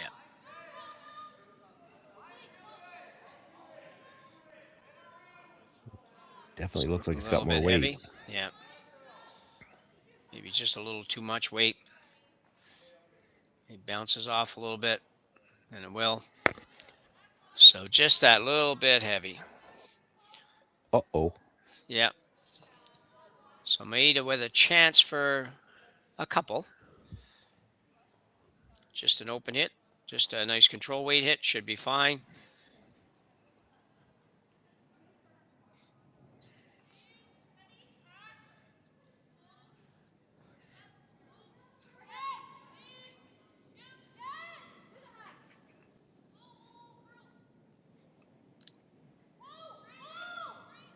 It always has a different kind of a hold on the sliding broom.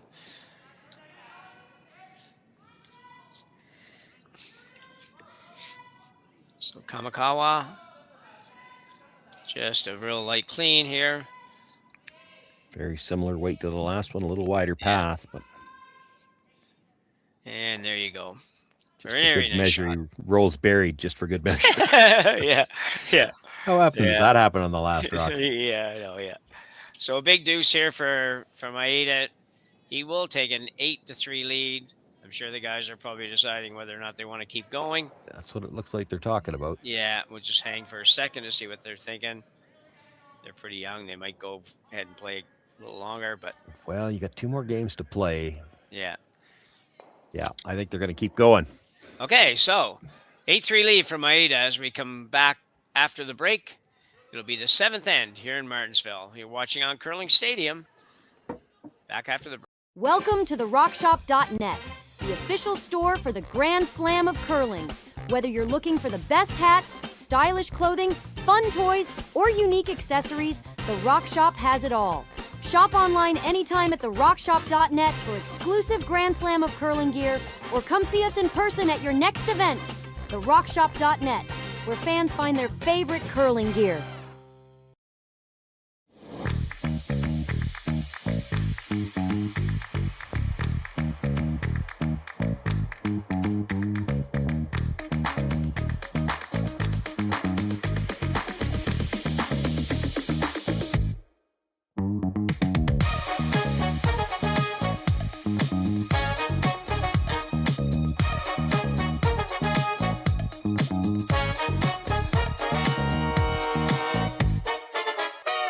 Developed over a decade in collaboration with the finest ice makers this side of the Atlantic, the Pebblehead PB5 is nothing short of a triumph of sophistication and craftsmanship.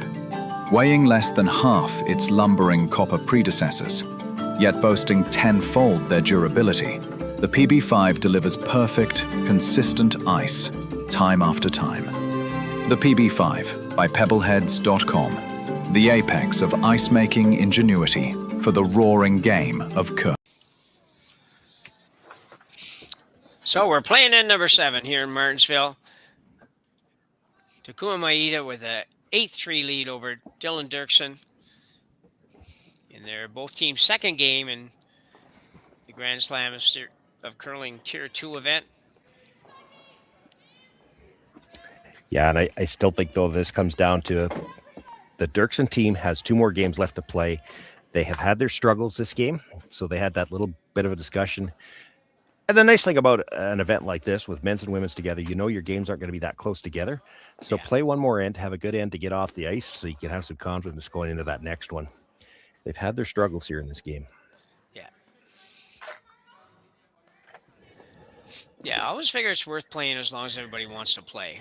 Nothing worse than saying, okay, well, whatever you want to do, and then we play, but nobody's into it. So so take it as a good situation to learn, figure out what's going on in the ice, what's going on with yourselves. And yeah, and I would hope that's what the discussion was about. It's like, okay, we haven't had our best game here, but let's have one good end to get off the ice so that we can restore some confidence.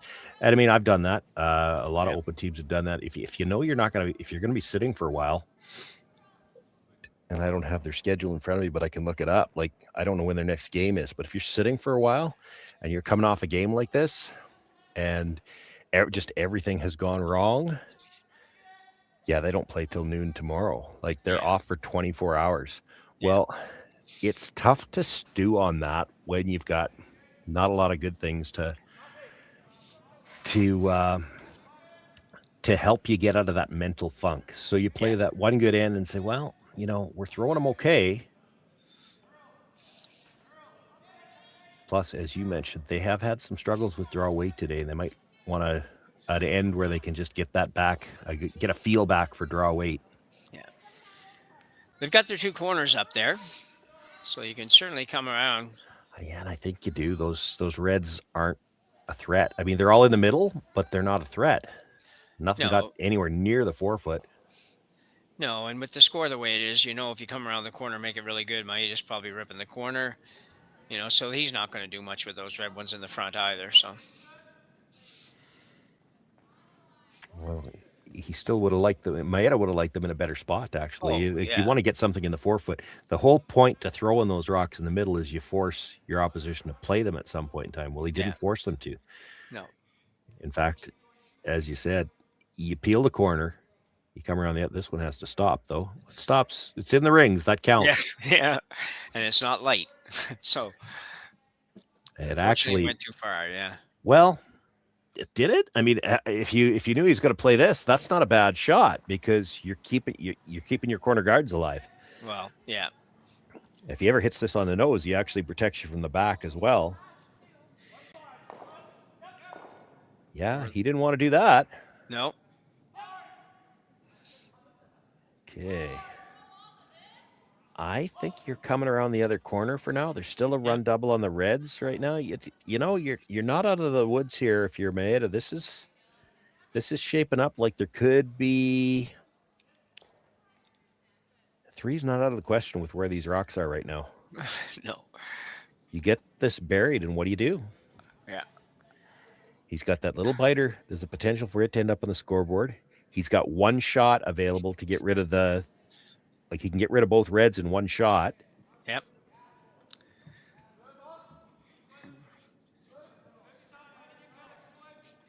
So this is going to be okay, this one. Yeah, they need to bring it That's back. Better weight. Nice shot. Yeah, this is really interesting now. Right, we'll peel the corner.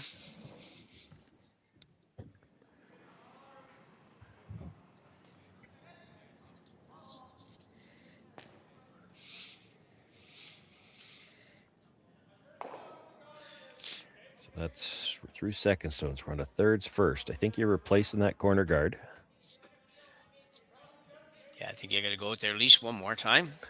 One, you can That's make an probably all, argument though. for twice, but well, it depends what you want to play. If you're committed to that yellow run back, you could throw it twice, but I agree with you. I think you throw in one corner guard. You expect them to peel it again. Then you're going to hit the open red one. Yeah. And flop at least half under. And now if he wants to hit the one on the other side, he could leave a double. Three is in play here.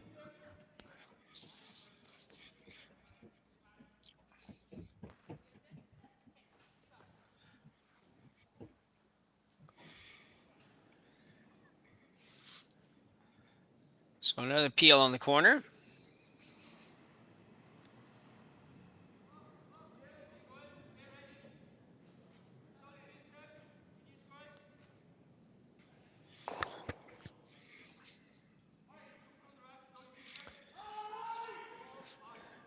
Where's my telestrator? Where's my telestrator?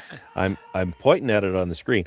I think you're hitting the open red one now, and just try to roll, even if you're just edge to edge with the guard, because you've always got the nose hit on the guard to double the reds. You just have to leave this in a spot where they can't put a better one in. You throw the corner guard now. The problem with throwing one more corner guard is then you're committed to playing the run back double. You might not have to if you do it the other way around. Yeah. You can't leave a double. Yeah. So what's your shot call right here? I'm hitting the open red. Okay. And you just need to roll in about 6-7 inches just so that you're edge to edge. Because if you hit it on the nose, he's going to play the slash double at the back one. Would you ever go in, turn around that red one on the center line? Well, then he's coming off the one in the 8-foot, and now you're running out of rocks to get rid of all the reds. But if you hit that open one now and roll over, if he comes off the outside edge one, he's still going to have to leave a double on the reds somewhere. If you're going to hit the open one, why I say you've got to roll is if you hit it right on the nose, then he's got room on the inside to try to slash it towards that one at the back 12-foot. Yeah. So we do have a timeout here.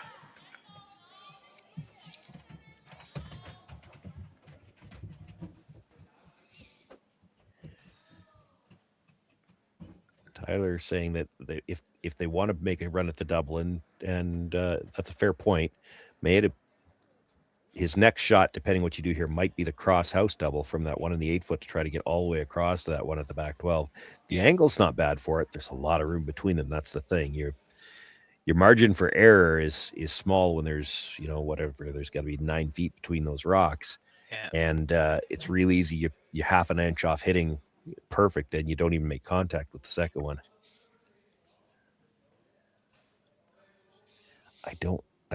I like hitting that one. I'd be scared to hit it on the nose because then he's going to try the slash double. Yeah. You roll a few inches to the inside, and he doesn't have enough of the inside to make that. You don't have to bury it. You don't want to bury it because you still need to be able to get that red out that's at the top of the 12. But you need to make a little bit of a roll so that he can't try the double on the back one. So we got a little bit, just an out turn hit on the, just biting the 8-foot.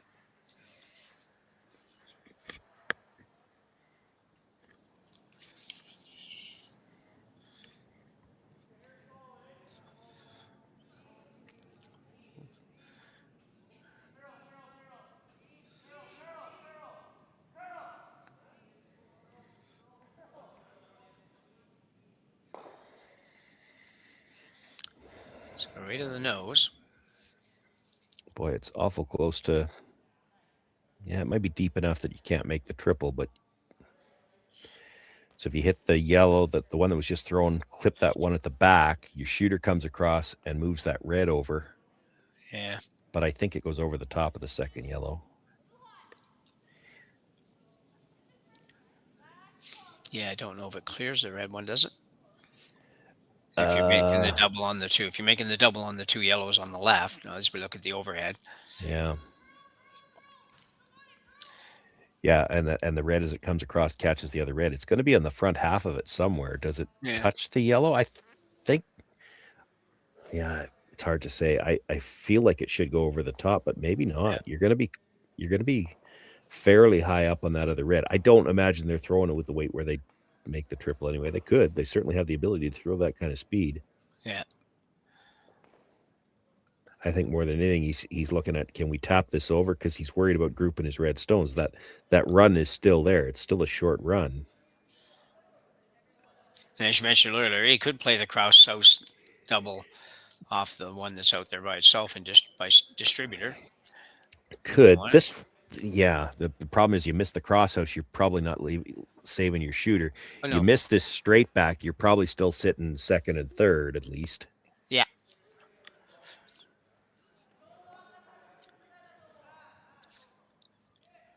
Reminder, the next draw is 4:30 local time.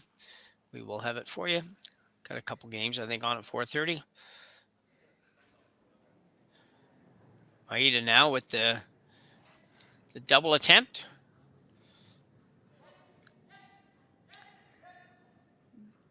Probably in the neighborhood, just judging by the sweeping. Will he roll it out? No, I don't think so. No. The problem is... Yeah, it's left it in a weird spot. Yeah. I think you're hitting the open red again.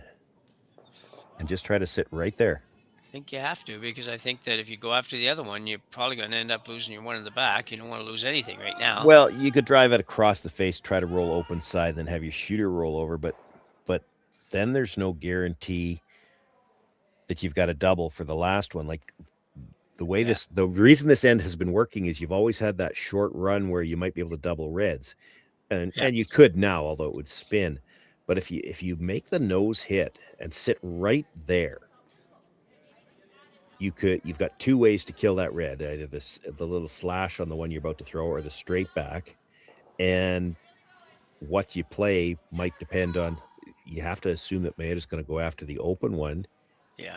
And how can you make a double? How can you kill the red at the top and make the double on the one he's about to throw in there? It's going to be hard for him to not leave some kind of angle. Yeah.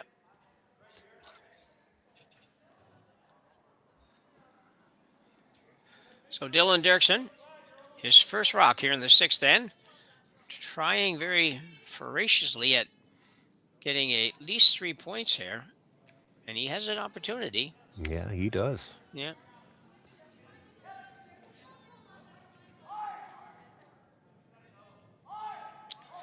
Working hard on this, though. Off now, so he must be in the neighborhood of where they were looking for. Oh, he's going to touch the front one. Oh, just touches it, though. He gets away with it. Wow, they called him off that. Yeah, they did. And he got the little rub. If they don't get the rub, boy, he could have ended up corner frozen on the second red. Yeah. This might still work, but...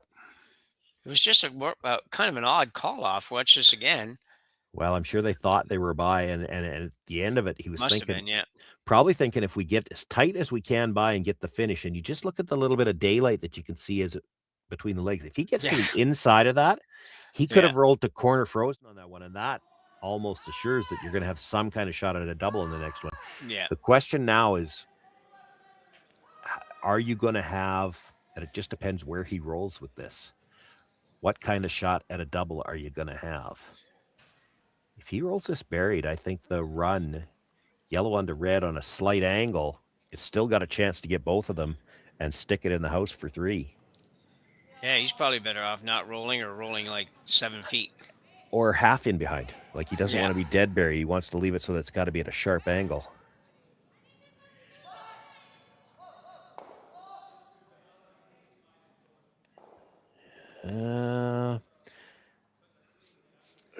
I think it's still there. Has a shot, yeah.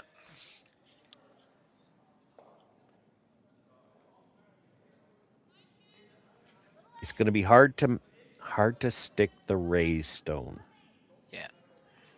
If that rolls a few inches more, it's much easier. But it's I mean, an angle raised double takeout is still never a gimme anyway. But he's got a shot. Yeah. With really no other options. I mean, no, yeah, the 3 down, 4 down, 5 doesn't matter. Like you got to take a shot at this, or you're playing for one of the two, right? Well, I don't think you're ever playing for one. The thing about it is, if you wanted to just are we just throwing for 2 here? Because if you throw weight at this, half a rock on the yellow catches the red enough to come back and catch the double. The problem is you're not going to hold the yellow with weight. Yeah. And it becomes a much more difficult shot if you're trying to keep that yellow in the front. Or do you just throw the shot for 2? Because as we said, coming into this end, maybe they were just playing an end for some confidence. You play a good end here and get your 2. You'd like to get that bit of a reward before you get off the ice. Yeah, and they've played a good end, so they have. First part of it's done. So Dylan Derksen now with his final rock in 6, playing kind of an angle raised double takeout for 3. He's in the Very ballpark. difficult shot, but in the ballpark. Good there, good. Makes that.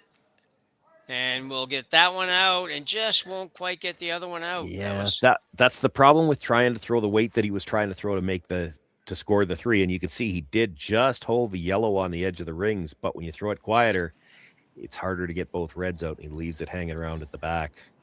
Well, that was a heck of a try, yeah. Yeah, it really was. And I know he doesn't probably feel great about this game, but he, again, that last end, I think should have accomplished a little bit of what they were looking for, and that was to kind of show themselves that they could put an end together and create some opportunities. So, yeah, interesting. So that's all I have to say, Sean. It's the end of this one. You summed it up great. I agree with what you said. That end gives them exactly what they played the end for. They've got something to build off of, something to feel confident about. When they sit for 24 hours before their next game, he's within 2 inches of at least getting 2 there. That's for sure, yeah. And a well played end. And if he'd only needed 2, he would have thrown a little bit more weight. But he gave it a go to try to get the 3 and hit it as well as he could. So Sean's back on at 4:30. I'm back on at 4:30, and we will we'll say goodbye from Martensville. An 8-4 victory for Derksen over Maeda on behalf of myself, Sean Joyce, and Matt and Kaylee looking after production and cameras for us. We'll see you again in a couple of hours. Bye for now.